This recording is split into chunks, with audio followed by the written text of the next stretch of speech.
Bento, que queria fazer uma Eu ia colocação. só perguntar, é que você referiu, né, a questão do direito e falou da liberdade. E qual é o papel da liberdade, do direito e da coerção em Kant? Porque sempre é uma coisa bem interessante, assim, né? Sim, sim, sim. Liberdade também é um tema associado a esses temas que chamam a atenção na obra de Kant, principalmente, eu acho, na metafísica do costume, talvez na Claro. fundamentação da metafísica, né?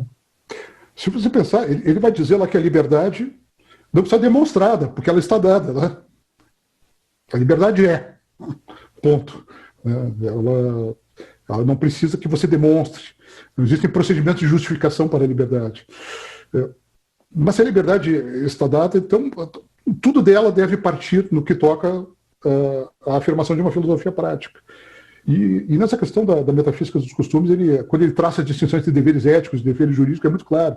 Poxa, os deveres jurídicos é aquele que a coerção é externa. Não interessa se você cumpriu a lei porque acredita na lei ou porque internalizou a lei.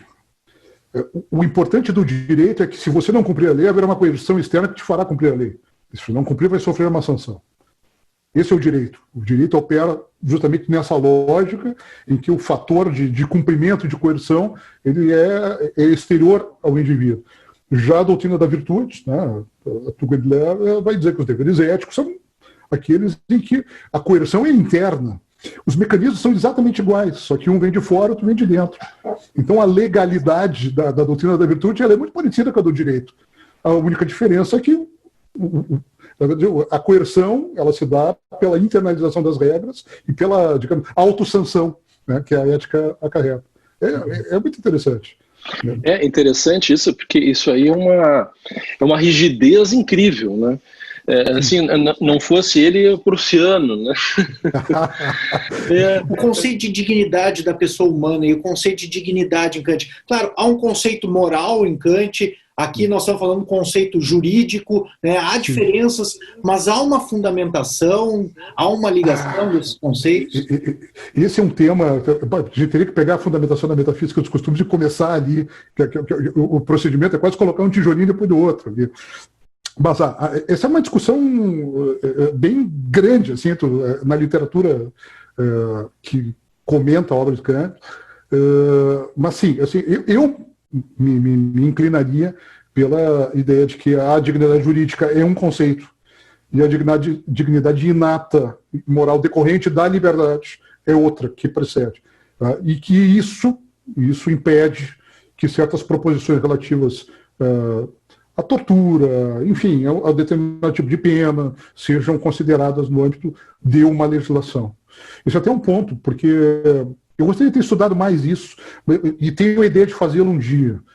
Eu sei que tem vários autores que já se debruçaram sobre isso, mas Kant, quando fala no direito penal, ele é um retributivista.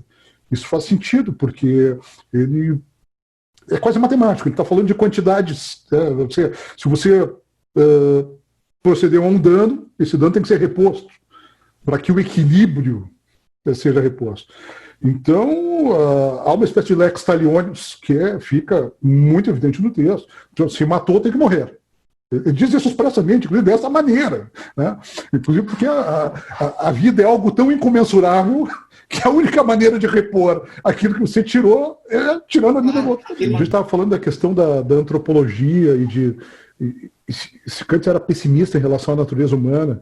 Eu estava citando dois autores, eles fazem o seguinte, eles pescam no texto da Metafísica dos Costumes, um determinado momento ele usa uma proposição em latim, né? Quilibet presumitur malus, donex securitatem dederit opposit. Presume-se que todos são maus até que forneçam garantia do contrário. Isso é uma proposição jurídica. Por que isso aqui é muito interessante? Porque a partir disso, você pode admitir a remoção forçada de alguém do estado de natureza. Olha, se eu não fizer esse cara entrar no estado jurídico e obedecer a lei, ele pode me atacar. Agora, se você usar esse argumento que está lá no direito privado para a doutrina entre as nações, aí você pode chegar a uma ideia de intervenção, inclusive. Sim, pode. Nós temos aqui, os estados estão no estado de natureza, e nós constituímos uma associação de estados, mas tais estados não querem subscrever, E em tese, né, nós poderíamos removê-los forçadamente desse estado de natureza e obrigá-los a participar, porque assim eles deixarão de ser maus, ou pelo menos a garantia estará dada na lei ou na associação. Né? Mas eu acho que isso aqui é expressão, eu acho que, embora seja utilizado como proposição no âmbito da análise da doutrina do direito, isso indica uma certa percepção do que é o homem. Olha, o homem sem constrições, vivendo num estado de liberdade natural, ele vai fazer barbaridades, né? Seja porque quer, seja porque é obrigado a isso, né? Mas por isso ele precisa entrar numa condição civil organizada que o levará a um estado civilizado, por assim dizer. Claro, Kant assume todas as premissas de um iluminista do século XVIII. Ele não... a guerra dele era uma guerra que ele viu, era uma guerra simétrica entre nações. Ele não viu o terrorismo, ele não viu a guerra assimétrica, ele não viu a guerra em escala industrial e os massacres terríveis das duas guerras mundiais. Né? Então, certas ideias, certas proposições têm até algo de cavalheiresco. Quando ele fala da guerra, isso é muito claro. Ele sempre diz, olha, fala muita coisa, ele se estende ao longo de várias sessões da doutrina do direito. Mas o subtexto básico é assim, olha, conduza-se durante a guerra de uma maneira tal que, quando vier a paz, isso não obstaculize a passagem tanto do estado de natureza para o estado de direito, do estado jurídico, quanto a obtenção da paz perpétua. Porque a paz perpétua é o objetivo final de toda a doutrina do direito, é obter a paz perpétua. Né? Se você produz uma guerra, você pratica uma guerra em que se praticam atrocidades, onde há quebra de confiança em todos os níveis possíveis, não há como você restaurar essa confiança e obter a paz perpétua depois. Então o subtexto é esse, é uma espécie de codificação dos atos de guerra.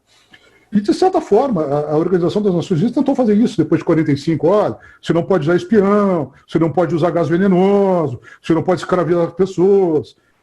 É letra morta? Muitas vezes é. Países signatários da Carta das Nações Unidas agem de maneira absurda. Mas talvez seja um princípio de uma tentativa, né, de restringir a guerra e de, ao final, eliminá-la. Né? O que hoje é uma quimera. Né? O pacto do final da Primeira Guerra Mundial, né? o pacto Briand-Kellogg, dizer, não vai ter mais guerra, a guerra está proibida. Puxa vida, né? Seria tão fácil se fosse assim. Ótimo. Acabou a guerra. Se fosse assim. Não deu certo. Mas assim, a paz perpétua será obtida isso fica claro no texto. É a interpretação assim, mais consentânea do que é dito. Ela será obtida pela adesão dos Estados a uma organização, a uma forma de relação internacional que possibilite a eles buscar a solução dos seus problemas por meio do direito. Isso é que vai acabar com a guerra. O resto não vai. Você não